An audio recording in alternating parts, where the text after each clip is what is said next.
nga ñëw fii gannaaw bu ñu la wóolee ci plainte bi nga xam ne ni moom nga déposé woon ci coowal ONAS bi nga xam ne ni nemmeeku nañ ko fan yee weesu ci audition boobee nan nga def. di sant waa section de recherche ak ñi leen jiite ci professionnalisme xarañteef ak dal biñ ma dalal ànd ceeg teggin ak courtoisie donc ma leen di ciy gërëm di leen sant la ma ci xamoon ak gëstu yi ñu ci amoon ak firnde yi ñu ci amoon parce que ba ñuy porter plainte tamit te bu ñu tëb rek porter plainte ndax mbir mi def ñu naqari waaye dañu ci def ay gëstu wér ba dem ci ay site ARMP ak arrêt Cour suprême yi nga xam ne day wane ni entreprise yi nga xam ne ni ministre bi nee na ñoom ñoo gën loolee tegu ko fu wóor ndax ay yoon ñoom entreprise yooyu nee nañu bu ñu leen jox marché bi am na keneen ci mu dàq moom muy Delgas ci ñi mu dàq ne dañu war a foqati marché bi ci seen loxo kooku gagné na ma ay marché régulièrement man nag new ma fi pour Delgas new ma fi pour Contrevicas wala Delta dama fi nekk en tant que sénégalais bi nga xam ne d'abord fa ma dëkk sama wetu kër ay juróomi at a ngi nii weer wu ne kii bi égout yi bouché muy ball ci mbedd mi yàq suñu koñ bi yëpp xet yi di ñu rey fukki fan ak juróom yëpp weer wu ne gars yi ñëw débouché ko dellu amaana ñu facturé ñu fay leen ñu dellu ñëwaat mu bouché waat ma jàpp ni loolu du liggéey bu jaar yoon juróomi at te li ñu wér yëpp daanaka foofu noonu la fépp suñu koñ yëpp Liberté 6 extension foo ko mën a jaaree booy dem côté CM David Diop booy dem côté Auchan bi foo dem ay déegu ndox bu bon boo xam ne day ball ci caniveau yi ñoom xam nañ ko ñu ngi koy dund te ay milliards ñu ngi koy dugal ci curé caniveau yi ñun ñu dëkk ci dëkk bi di seetaan di dund loolu faw bu yi amee ñu dégg lu mel nii dégg werante koo xam ne ñaari kilifa la te am na ci koo xam ne nekkoo ci dëgg faw ñu en tant que citoyen ñu taxaw temm ngir yoon mun ci def la ca war. gannaaw audition bi ndax ngeen yaakaar ci leneen gulet de ci li may fàttaliku parce que yàgg nañu en tant qu'opposant di porter plainte bu ngeen fàttaliku depuis affaire Petro-Tim bi nga xam ne moo taxoon ma démissionné ak Total bi nga xam ne moo taxoon ma démissionné ci gouvernement ba léegi yàgg nañ di porter plainte waaye gulet ñu woo ñu ci kaay leen ñu déglu leen ngeen indi seen firnde donc am nañu yaakaar ni dossier bi dina topp yoon ñu ngi seet nag ndax directeur général ONAS ba woon ak ndax ministre bi dinañ leen woo ak techniciens yu ko seq yëpp dinañ leen woo ndax mbir mi dafa soxal sénégalais ay milliards yu Sénégal moo ciy dugg dégg nañ ci lu bëri nag ñun am nañ ci ay information yu bëri yoo xam ne comme ci ay dégg-dégg lañ ko mënuñu ko wax ci audition mënuñu ko wax public waaye ay milliards yu bëri ñu ngi leen di séddale te liggéey bi amut moo tax ball yi may wax ni muy ball suñu wetu kër fukk fan yu ne loolu tax muy am faral di bëri ci réew mi te amul Abidjan amul yeneen réew amul Tunis amul Maroc amul Casa pourquoi mu am Dakar ñu koy nangu donc loolu moo tax ñu war a taxaw pour mu dañ. ñu gis beneen mbir di xew jamono yi ñu ñuy wóolu ci yoon maanaam convoqué leen bëri na trop Cheikh Yérim Bougane ak ñeneen wóolu nañ leen ngir déglu leen ci mbirum délit d'opinion tey libéré nañ leen ndax loolu lu baax la ak li nga xam ne moom nga xalaat moom ci mbir moom. lu warul woon am la moo tax ñaawul nañ ko fa ñaaw la yem ndax ay Bougane ay Cheikh Yérim ay citoyen la ñu bokk ci dëkk bi defuñu fi dara lu ñaaw lu muy wax li nga xam ne mooy seen xalaat ci doxalinu réew mi te waxuñu fi li yées li gars yi doon wax Ousmane Sonko ak Diomaye li ñu doon wax ba ñu nekkee ci opposition dem nañ ba saaga fi menacé fi def lu ne waxuñu fi li yées loolu te lu ñu wax bu fekkee ni jàng naa parce que Bougane moom jotuma gis ay këyitam waaye Cheikh Yérim bu dee ni PV d'audition boobu ñu joxe ci internet loolu la mais amul dara lu mu wax loo xam ne war nañ ko ci woo parce que débat la indi premier ministre wax na dara moom am na ci gis-gisam doyu ko mu indi ay firndeem lu tax li premier ministre wax doyu ko ba pare indi ay firnde fan la ko jëlee loolu buñ ci nee dañuy téye nit mais ñun ñëpp dañu war a considérer dinañ ñu téye ndax saa yu ne moom ci premier ministre ci boppam day wax weddi donc moom la ñu waroon njëkk a téye bu dee offense premier ministre am na sens mais moom mooy offensé boppam saa yu ne ndax saa yu ne mu wax weddi boppam saa yu ne ñu vaar ko fi bu dee am na kuy tooñ premier ministre Ousmane Sonko mooy tooñ premier ministre parce que saa yu ne mu weddi premier ministre li mu wax li premier ministre wax tey saa yu ne nga fekk ni waxoon na safaan bi dem donc daf mbir bi dafa mel ni nekkatuñu sax ci république nekkatuñu sax ci royaume bu normal parce que même suñu royaume ñoom Lat Joor ak ñoom gars yi daañu leen contesté di leen envoyé ay cax rawati nañu on est en république dafa mel ni ñaar ba ñetti royaume laa gis ci àddina bi boo fa contesté seeni roi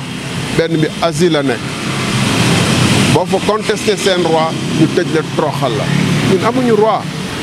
président élu la ñu am ak premier ministre dans une démocratie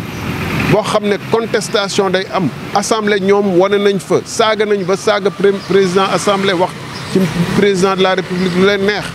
mais ñooñu tey war nañu taxaw ak jàkkaarloog sénégalais yi naan ku wax ñu tëj la mais sénégalais yi buñ ko nangu loolu moom vraiment il est hors de question ñu koy may sax mu koy xalaat man lu ma jaaxal nag mooy les gars de la société civile maa ngi gërëm ñu ci wax Amnesty wax na ci ñenn wax na ci mais ñaata ñoo fi taxawoon ak ay journalistes di attaquer durement à raison Macky Sall ba muy def li ni mel à raison te Macky Sall sax yu mel nii jàpp naa ni moom daawu ci perte temps mais tey ñooñu ñoo gën a noppi di wax ay droits de l'homme donc ñoom newuñu dañu mbubboo droits de l'homme mais newuñu fi pour les droits de l'homme parce que dañu seetlu ni que ba régime bi tàmbalee ba léegi ñu ngi fiy bàyyi yu bëri yu jàll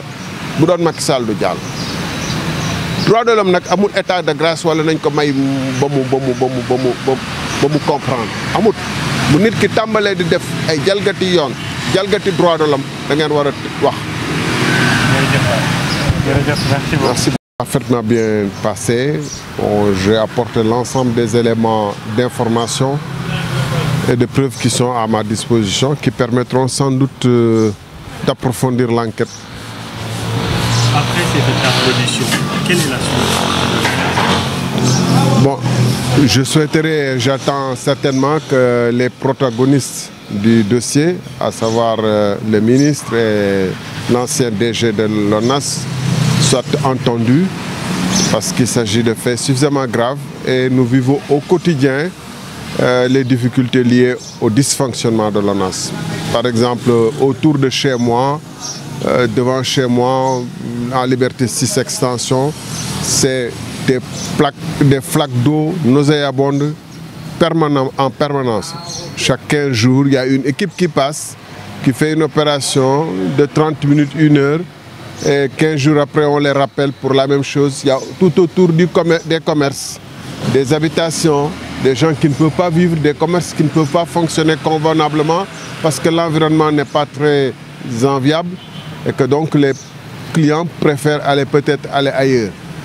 Si vous empruntez la route qui va vers Auchan, Liberté 6 aussi, c'est la même chose. J'habite à côté également l'ancien siège de Hyundai, mais ce sont des exemples parmi d'autres de ce qui se passe dans le pays de dysfonctionnement de l'ONAS alors que beaucoup d'argent est mis dans le curage des caniveaux et des canaux. Alors, une première étape est franchie, l'audition. Est-ce que vous gardez confiance par rapport à la suite? J'ai bon espoir que c'est une première quand même. Nous avons porté plainte plusieurs fois en tant qu'opposants. Depuis l'affaire Petro-Tim jusqu'ici, nous avons porté à plusieurs reprises plainte. Il n'y a jamais eu l'ombre de début de mouvement pour gérer ces dossiers. Cette fois-ci, la procédure a été déclenchée, j'ai été proprement auditionné et je salue le professionnalisme des gendarmes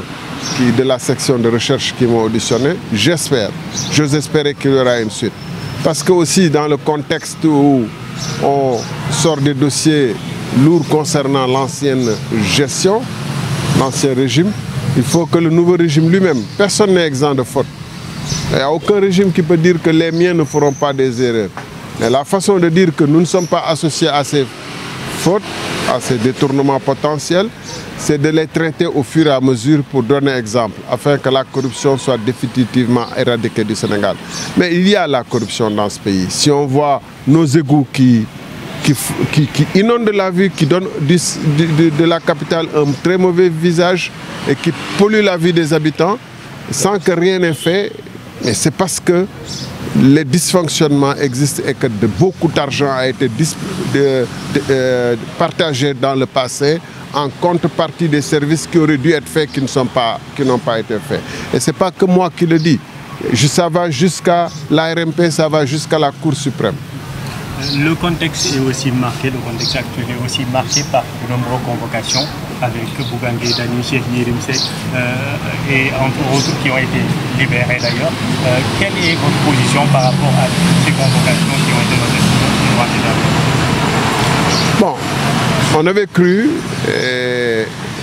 l'actuel président, l'actuel Premier ministre eux-mêmes avaient dit que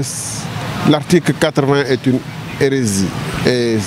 les variantes de l'article 80, tout ce qui est offense au chef d'État, aux autorités, c'est des hérésies. Et il avait dit que ceux qui ne souffrent pas de critiques ne doivent pas faire de la politique et doivent rester chez eux. Ça, c'est un premier rappel. Mais apparemment, lui rappeler ce qu'il a dit ou contester ses paroles peut amener à aller en prison maintenant, ce qui n'est plus la démocratie. Parce que si on lit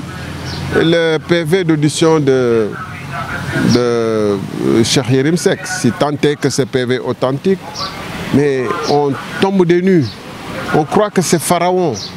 que le regarder même est un crime. Le regarder même avec une certaine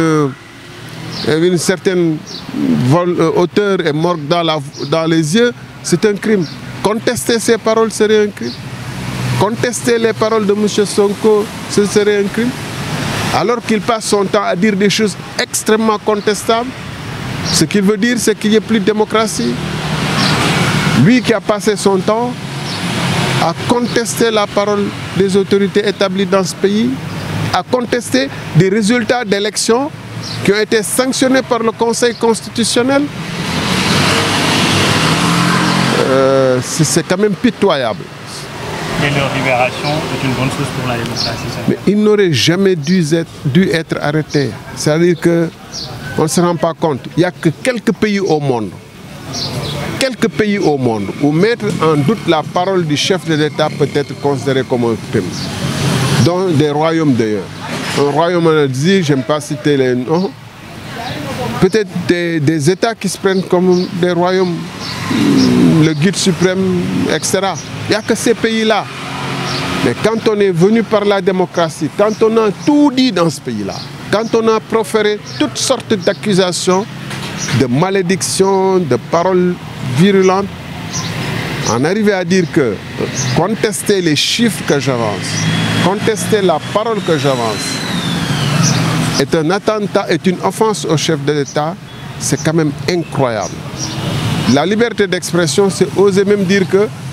les scientifiques ont dit que c'est le virus qui produit le coronavirus, mais moi je ne crois pas. Il y a des gens qui croient que les hommes ne sont pas allés sur la Lune.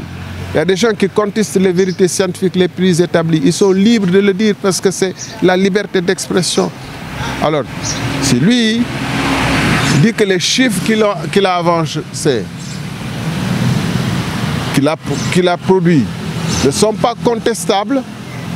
et les contester, c'est faire offense au chef de l'État, ça c'est la catastrophe dans ce pays.